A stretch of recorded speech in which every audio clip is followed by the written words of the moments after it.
Assalamualaikum warahmatullahi wabarakatuh.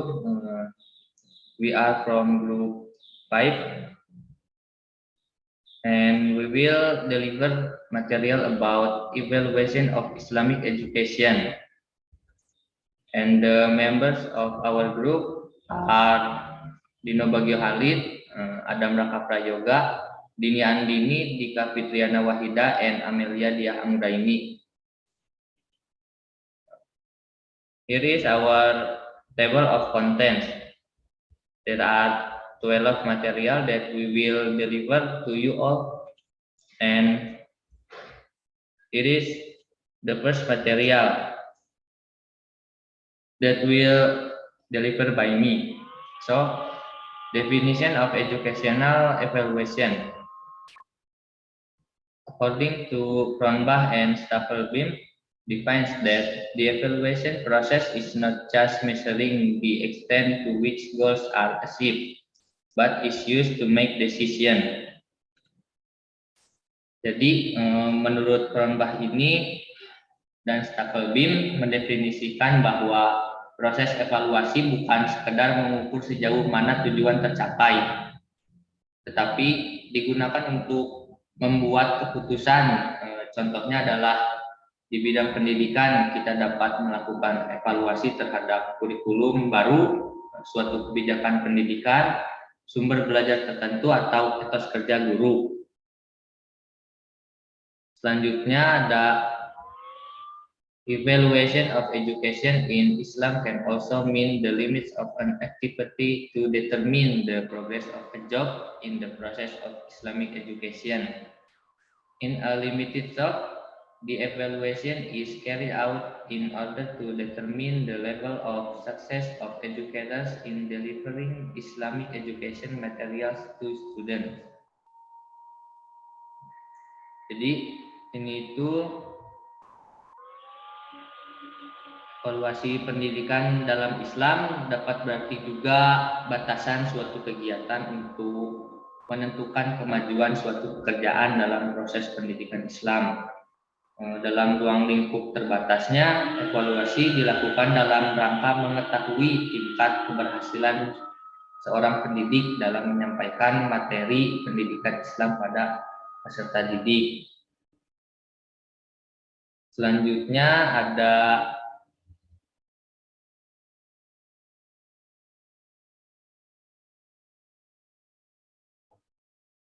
educational evaluation object. The object of evaluation of Islamic education in a general sense is students, while in a specific sense are certain aspects contained in students. Di sini itu objek evaluasi pendidikan Islam dalam arti yang umum adalah peserta didik. Sementara dalam arti khusus adalah aspek-aspek tertentu yang terdapat pada peserta didik.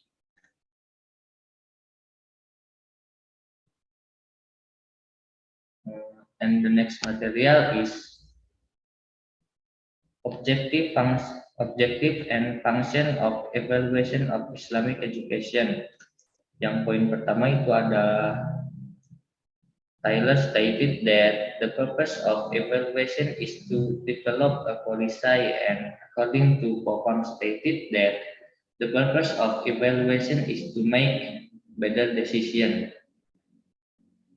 Jadi si Tyler ini mengemukakan bahwa tujuan evaluasi adalah untuk mengembangkan suatu kebijakan, dan menurut Popam tujuan evaluasi ialah untuk membuat keputusan yang lebih baik. Yang poin kedua adalah evaluation serves to determine the position of students in the group, whether they are smart, medium, or less intelligent children. Jadi si evaluasi ini itu berfungsi untuk mengetahui kedudukan tingkat peserta didik dalam sebuah kelompok. Jadi itu termasuk kelompok yang pandai, sedang, atau kurang pandai. Seperti itu.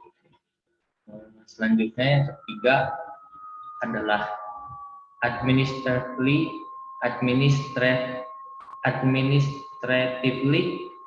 evaluation function to provide reports on the progress of students to parents, authorized government officials, school principal, teachers, and the students themselves.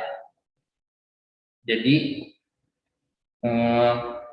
secara administratifnya evaluasi itu berfungsi untuk memberikan laporan, yaitu tentang kemajuan peserta didik kepada orang tuanya, kepada pejabat pemerintah yang berwenang, kepada kepala sekolah, guru-guru, dan peserta didik itu sendiri. The next material will delivered by Dini Andini. So for Dini Andini, the screen is yours. Okay, thank you, Dino Bagio. And the next material is evaluation benefits. The first one is for students. Students can find out how far they have success in following the lessons given by the teacher. Jadi di sini siswa dapat mengetahui hasil evaluasi memuaskan atau tidak memuaskan. Siswa juga dapat mengetahui sejauh mana telah berhasil mengikuti pelajaran yang diberikan oleh guru. And the second is for teacher.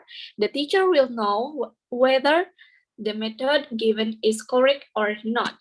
Jadi guru akan mengetahui siswa-siswa mana yang sudah menguasai bahan pelajarannya. Guru juga mengetahui apakah materi yang diajarkan sudah tepat bagi siswa, dan guru juga mengetahui apakah metode yang diberikan sudah tepat atau belum.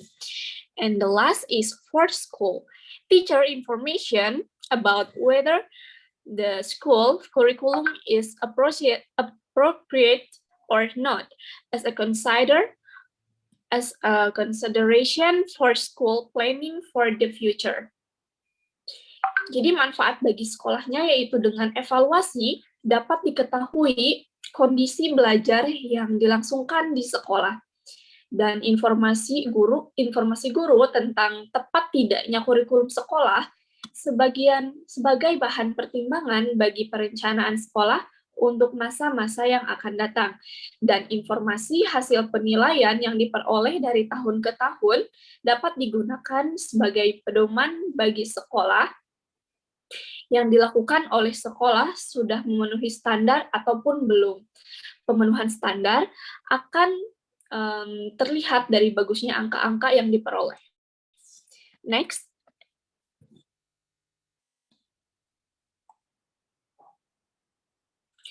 The next material is the principles of educational evaluation. Three general and important principles in evaluation are learning objectives, learning activities, and evaluation. Dan di sini juga terdapat the relationship between goals and learning activities. Maksudnya ialah kegiatan belajar mengajar yang dirancang dalam bentuk rencana mengajar disusun oleh guru dengan mengacu pada tujuan yang hendak dicapai. Dengan demikian, anak panah yang menunjukkan hubungan antara keduanya mengarah pada tujuan dengan makna bahwa KBM mengacu pada tujuan, tetapi juga mengarah dari tujuan ke KBM, menunjukkan langkah dari tujuan dilanjutkan ke pemikirannya ke KBM. And the second is relationship between goals and evaluation. Maksudnya adalah evaluasi adalah kegiatan pengumpulan data untuk mengukur sejauh mana tujuan sudah tercapai. Dengan demikian, maka anak panah berasal dari evaluasi menuju ke tujuan. Di lain sisi, jika dilihat dari langkah dalam menyusun alat evaluasi, ia mengacu pada tujuan yang sudah dirumuskan. And the last is the relationship between learning activities and evaluation. Jadi, hubungan antara KBM dengan evaluasi, jadi KBM dirancang dan disusun dengan mengacu pada tujuan yang telah dirumuskan. Kemudian alat evaluasi juga disusun dengan memacu pada tujuan. Selain memacu pada tujuan, evaluasi juga harus mengacu atau menyesuaikan dengan KBM yang dilaksanakan. Misalkan jika kegiatan belajar mengajar dilakukan oleh guru dengan menitik beratkan pada keterampilan, evaluasinya juga harus mengukur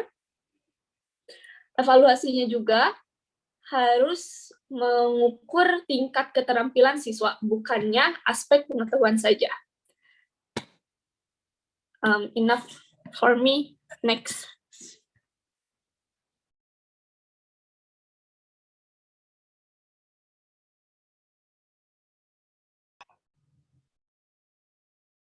Izin melanjutkan. Sebelumnya, slide yang sebelumnya, Dina.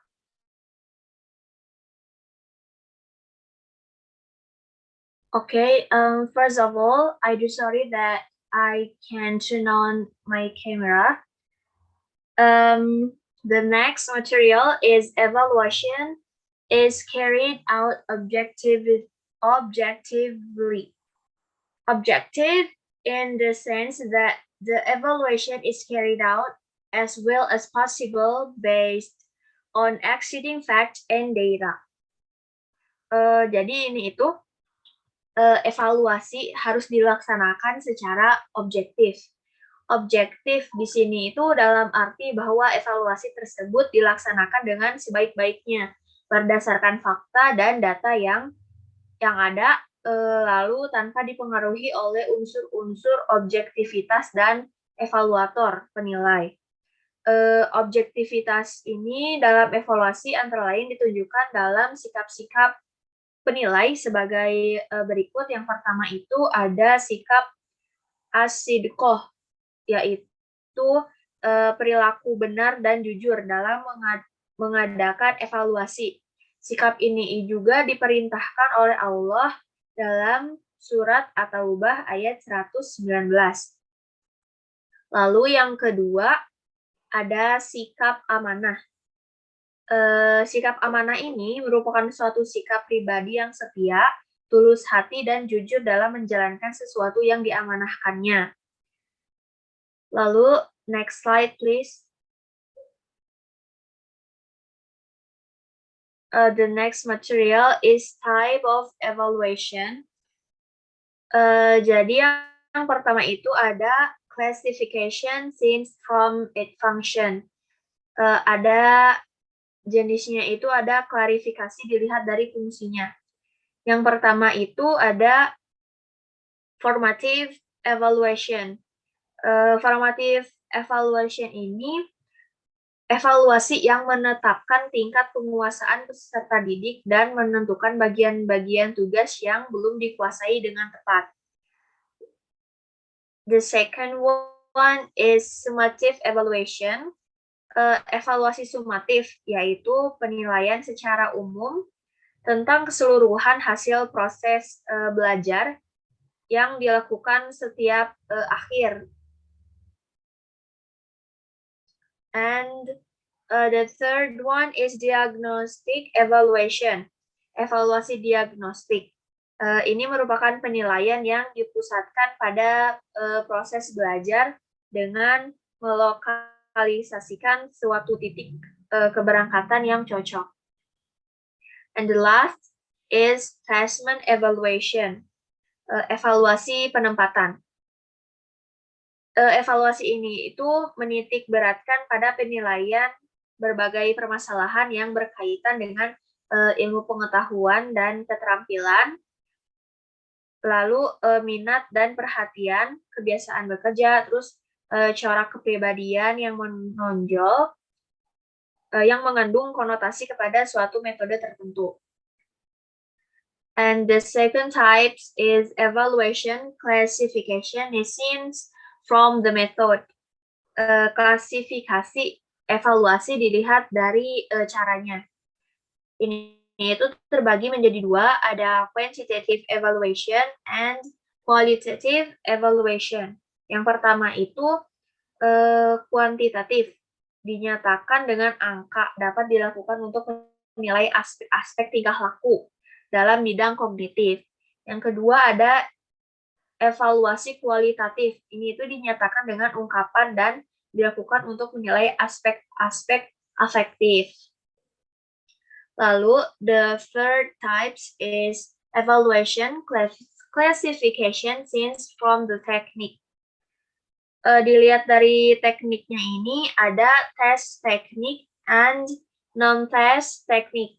Yang tes teknik itu dibedakan menurut materi yang akan dinilai, yang dibentuk, dan cara pembuatannya seperti apa. Lalu yang kedua ini dapat dilaksanakan melalui pengamatan, wawancara, angket, dan laporan. The next slide, please.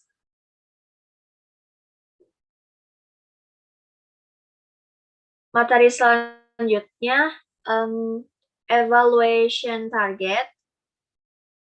Sasaran evaluasi ini dibagi menjadi 3. Yang pertama, in term of behavior. Ini tuh menyangkut tentang sikap. Selain tentang sikap itu ada minat, perhatian, keterampilan sebagai akibat dari proses pembelajaran. Yang kedua itu ada educational aspect dari segi pendidikan. Sasaran evaluasinya itu dari segi pendidikan, yaitu penguasaan materi pelajaran yang diberikan oleh pendidik dalam proses belajar. Yang terakhir ada aspek concerning the teaching and learning process. Segi yang menyangkut proses pembelajaran, yaitu proses belajar perlu diberi penilaian secara objektif dari si pendidiknya tersebut. Okay, thank you. The next material will be delivered by Amel.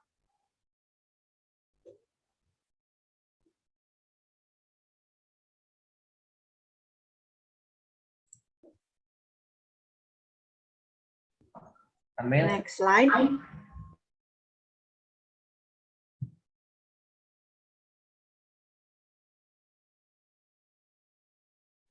Yang ini.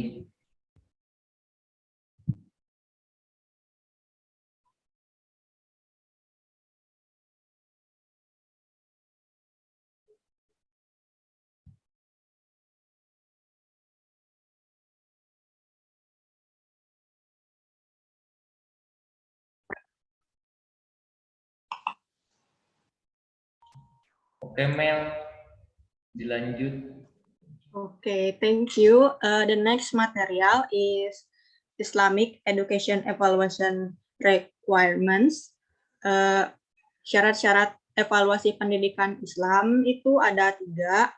Yang pertama ada validity, pelaksanaan tesnya itu harus berdasarkan hal-hal yang seharusnya dievaluasi, yang meliputi seluruh bidang tertentu yang diinginkan dan diselidiki, sehingga tidak hanya mencakup satu bidang saja. Soal-soal tes harus memberi gambaran keseluruhan dari kesanggupan anak mengenai bidang itu. Syarat yang kedua ada reliable.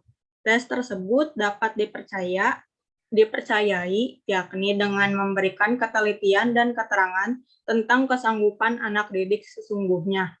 Soal yang ditampilkan tidak membawa tafsiran yang bermacam-macam sehingga mudah dimengerti oleh peserta didik.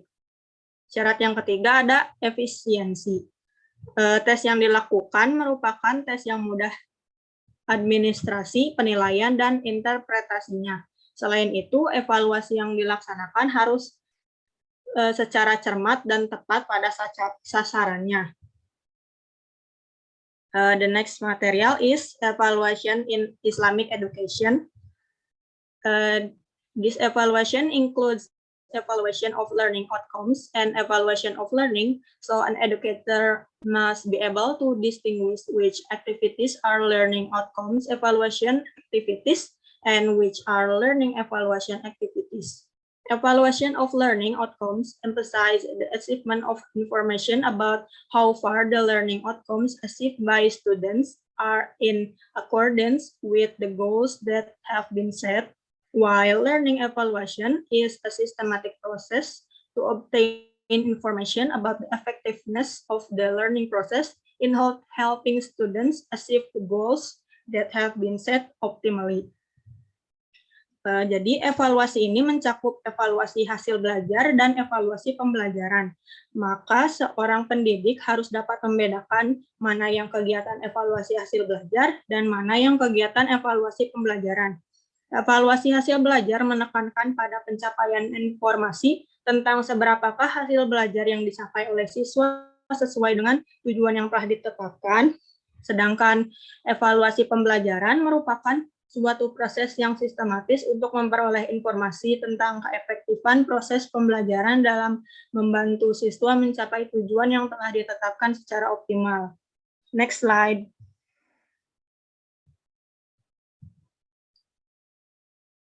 The next material is method.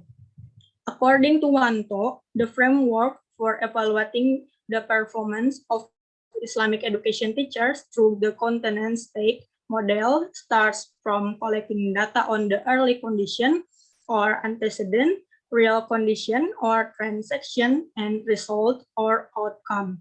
After conducting a logical, empirical analysis and considering connectivity among the early condition, real condition, and the result of data, then analyze the suitability between what is said in the purpose with what happens in real terms in the observation activities. This activity is the basis for stepping into the criterion level.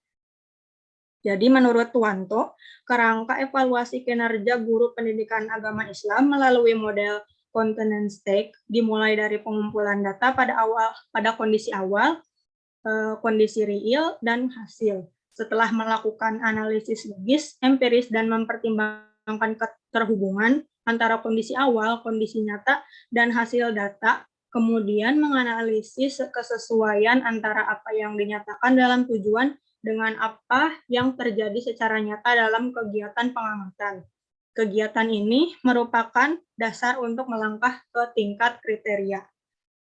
Selanjutnya, saya kembalikan kepada Dino.